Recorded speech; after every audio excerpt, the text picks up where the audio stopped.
Hola oyentes de Radio Sefaradi, bienvenidos a las noticias de hoy comentadas por Jorge Queay. ¿Qué tal, Alejandro?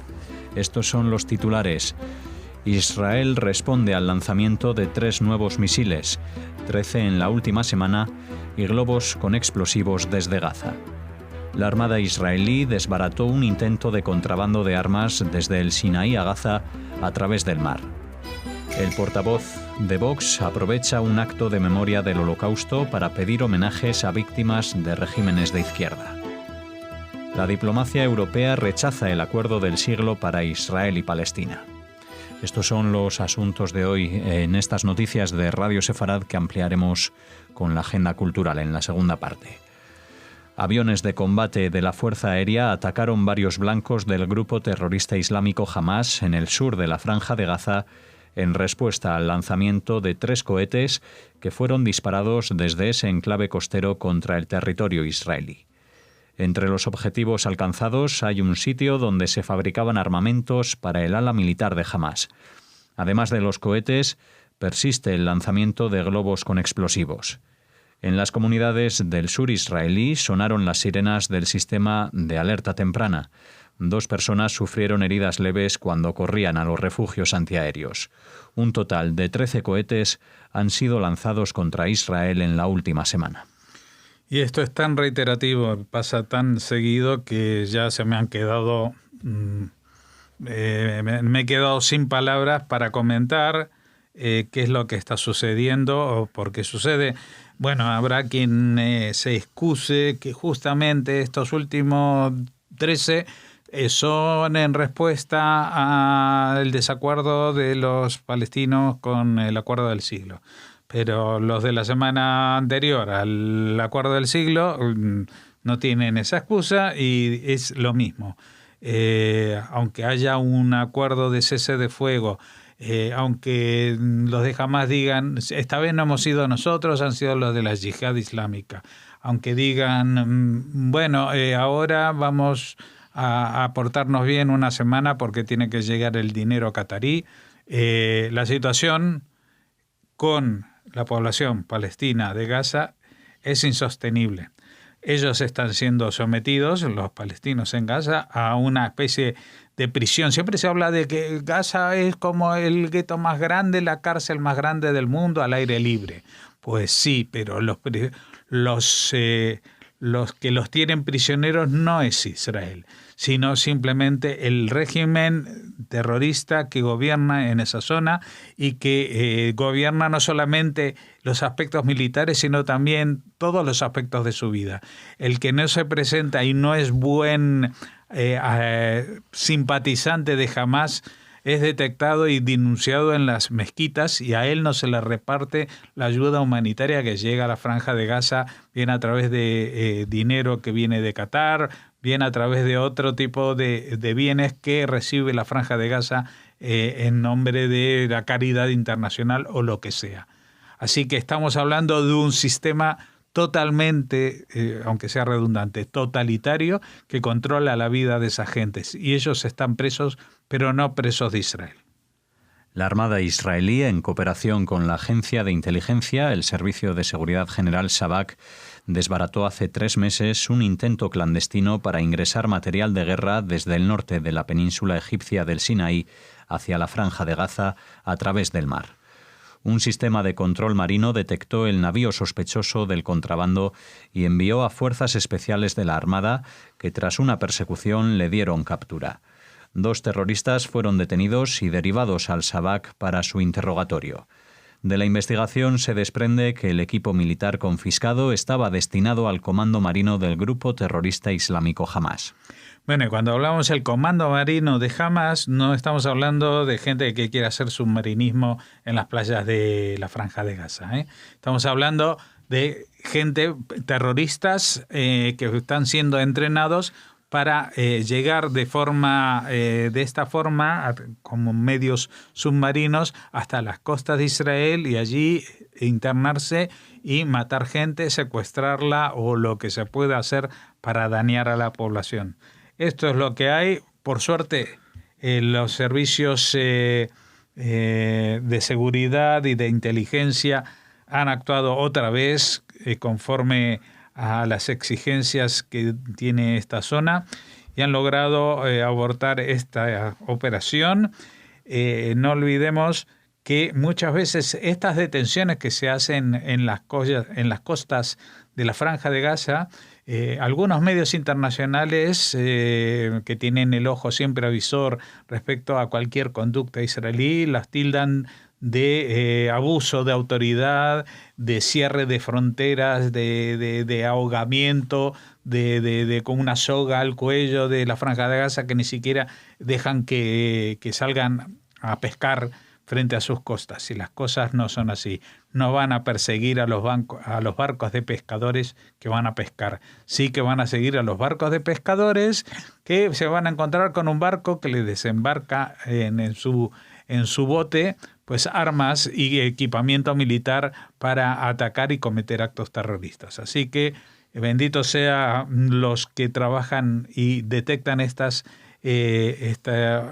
operaciones y evitan que mueran gente totalmente inocente a manos de asesinos que no tienen otra calificación, que son los que están siendo entrenados por Hamás. En el acto con motivo del 75 aniversario de la liberación del campo de Auschwitz, que se celebró el martes 4 de febrero en el Ayuntamiento de Madrid, el portavoz del partido Vox, Ortega Smith, expresó a la prensa: «Ojalá algún día hagamos el Día del Holocausto del marxismo, la masacre, los campos de concentración en Asia por el pueblo chino, el pueblo vietnamita, el pueblo coreano, a todos ellos hay que recordarles unas víctimas que alcanzan los 100 millones de muertos». También ha hecho un llamamiento a enfrentar a estas ideologías totalitarias que van contra un pueblo, motivos políticos, religiosos o sexuales. Una lista en la que ha hecho mención expresa a aquellos que odian dentro de su propia nación por el hecho de formar parte de la misma, y a continuación ha declarado que se refería a los separatistas que odian al resto de nacionales. Entre las ideas cuya esencia es el odio que ha llamado a combatir, citó también el yihadismo, que odia a todo lo que sea cristiano, y ha recordado la gran masacre que sufren las minorías cristianas en el norte de África o en Oriente Medio, y añadió: los totalitarios se unen siempre en la historia contra los más débiles, contra las minorías. Al ser preguntado si incluye en esta lista la islamofobia, ha respondido que está contra cualquier sentimiento que pueda producirse de odio por motivos religiosos, sea cual sea la religión.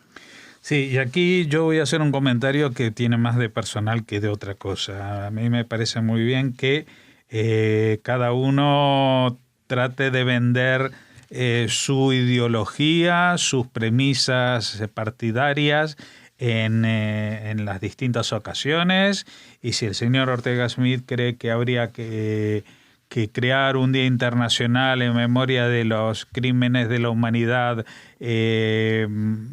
hechos cuya autoría están en los regímenes de izquierda, el marxismo y todo esto que ha contado, pues que lo propongan Naciones Unidas, que lo propongan la Unión Europea o incluso en el Congreso de España.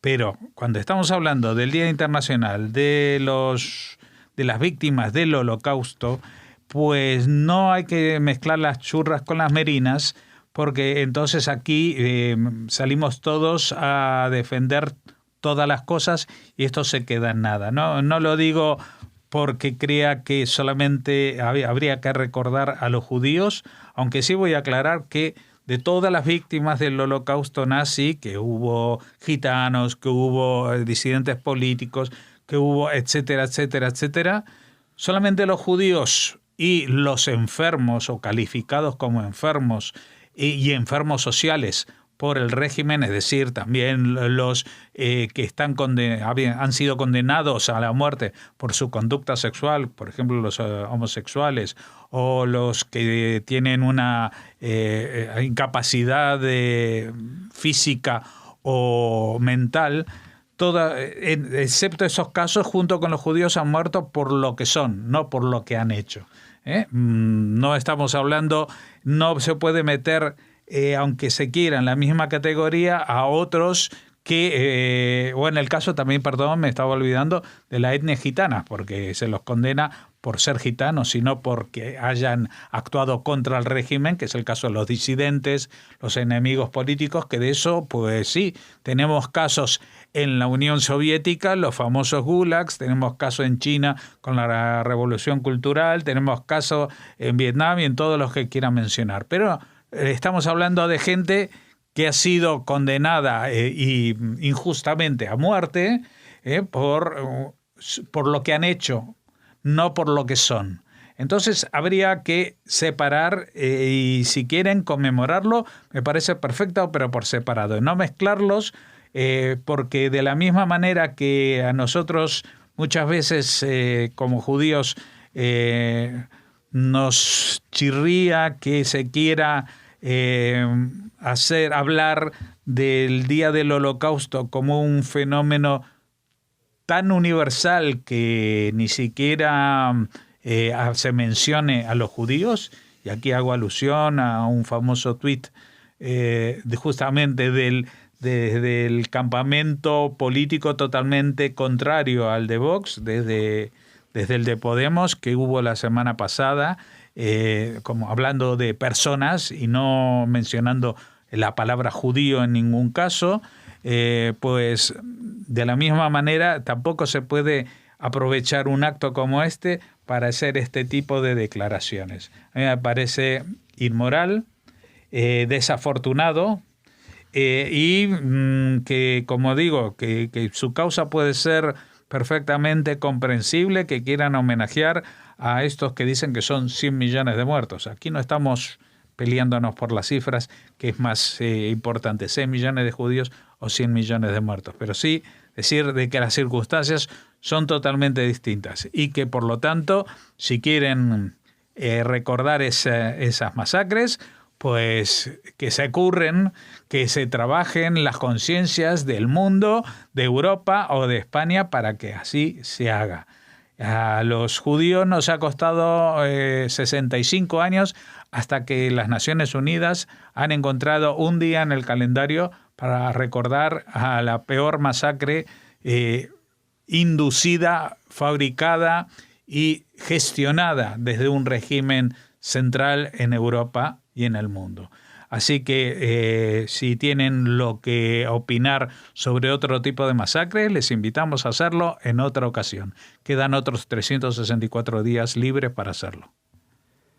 La Unión Europea expresó este martes su preocupación por la posibilidad de que Israel se anexione el Valle del Jordán y otras partes de Cisjordania, tal y como propone el Plan de Paz para Oriente Medio del presidente de Estados Unidos, Donald Trump.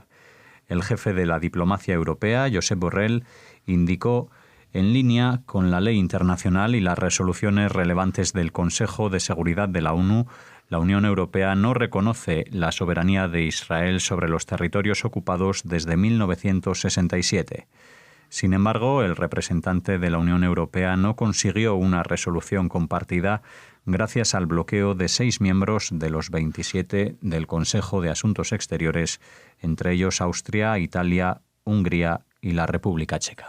Bueno, hemos dicho 4 nombres porque desconocemos quiénes han sido los otros 2 países que no habían apoyado esta resolución conjunta que iban a hacer y que por lo tanto iban a publicarse en todos los países miembros. Esta resolución no pudo llevarse a cabo y entonces Josep Borrell, amparándose en algo que no está contemplado, que es la mayoría, porque no es la unanimidad, pues hizo una declaración haciéndola a título particular, pero desde la posición del jefe de la diplomacia europea, con lo cual ahí hay un contrasentido. Y es más, a mí me suena, porque yo también voy a hacer una opinión particular al respecto, a mí me suena que esta opinión la vierte no solamente como representante europeo, sino como representante indirecto del gobierno y del partido que gobierna este país ahora mismo, aportando la visión que el Partido Socialista Obrero Español tiene respecto a la situación y a las medidas que pueden llevar a un acuerdo de paz en Oriente Medio. No les gusta, evidentemente, que el plan de Donald Trump se ajuste a unos parámetros que no son los que han sido aceptados dentro de este partido que gobierna España y sus socios.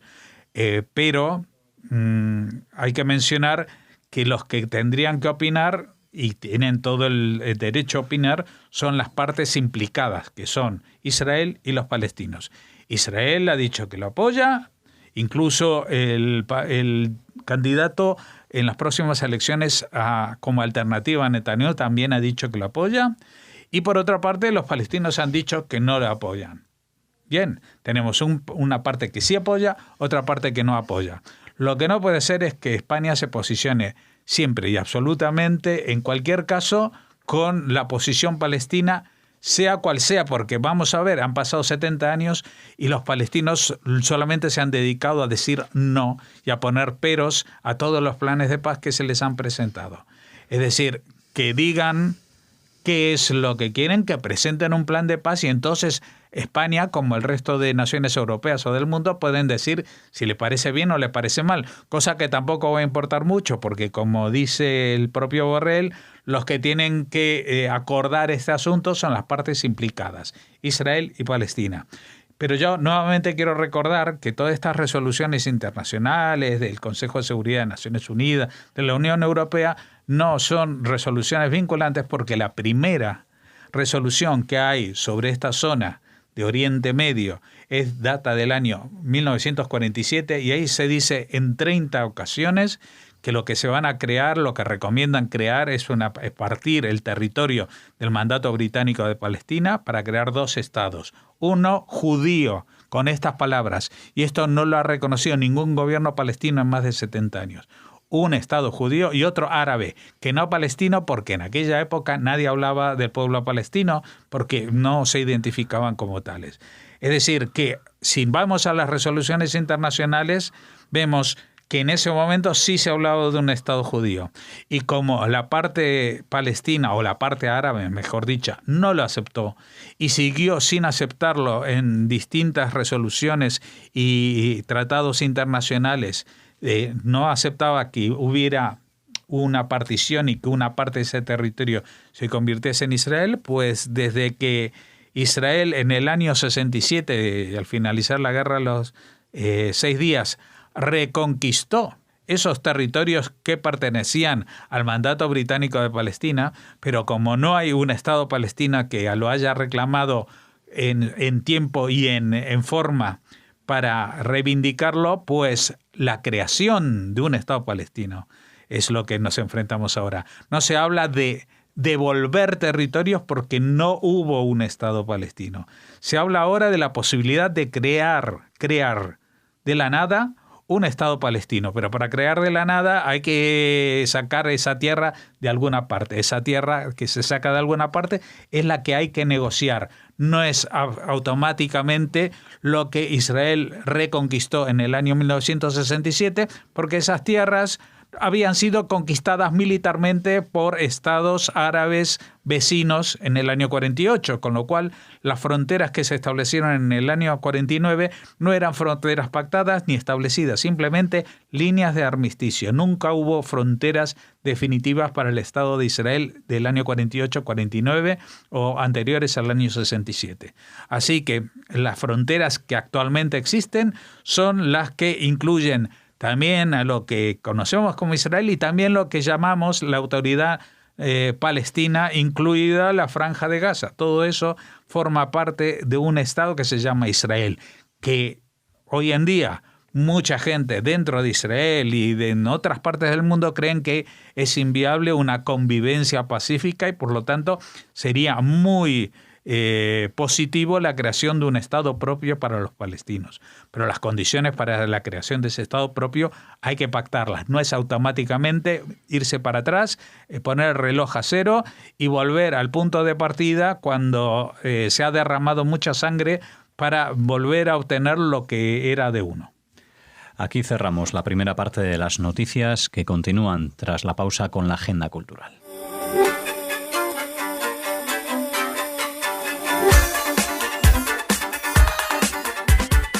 Iniciamos la agenda cultural de hoy con Raquel. ¿Qué tal, Raquel? Hola, Alex. Hola a todos. Muy bien. Bueno, cuéntanos, háblanos de la agenda de hoy.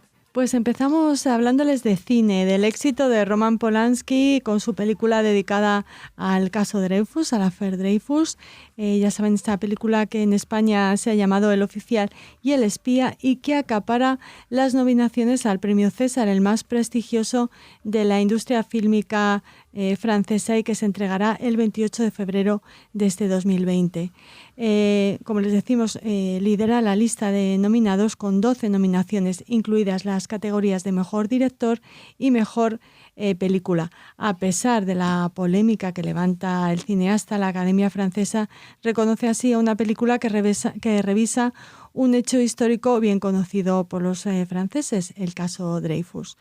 Se lo recordamos, aunque imaginamos que muchos de ustedes conocerán precisamente lo que sucedió en 1894, cuando el capitán del ejército francés, Alfred Dreyfus, fue acusado de alta traición, aunque las motivaciones detrás de esta acusación eran antisemitas.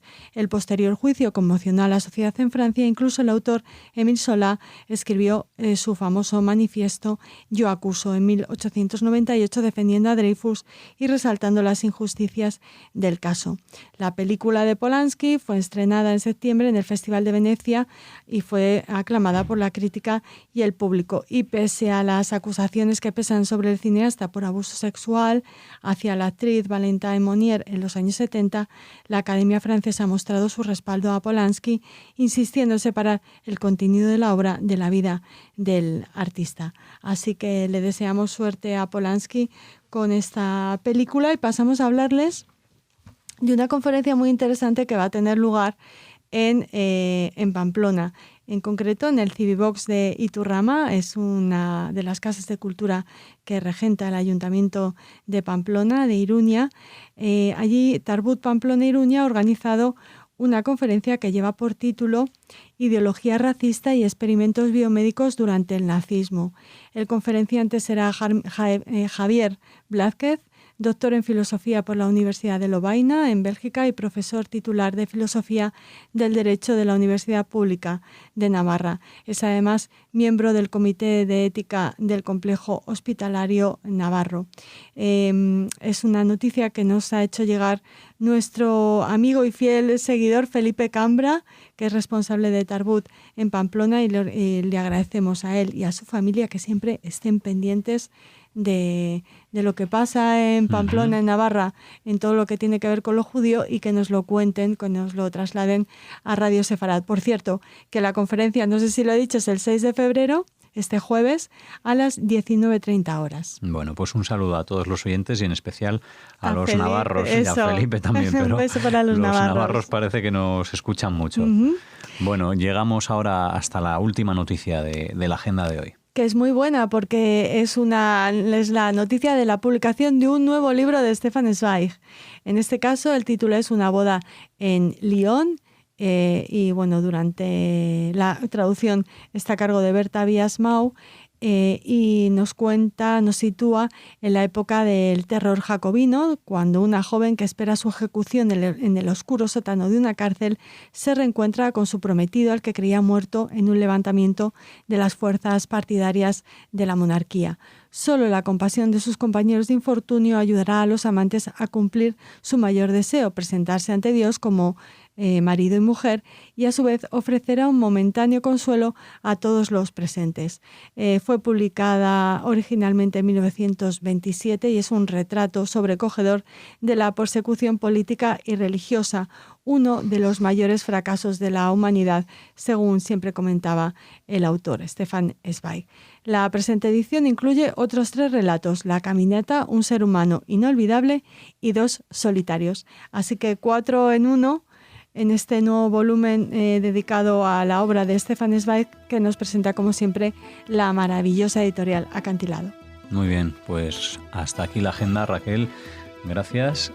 Mañana volveremos con más. A los oyentes, pues nada, agradecérselo de nuevo. Desde luego. Y esperarles también. 16 años agradeciéndoselo y un día más. Venga, hasta mañana. Hasta mañana.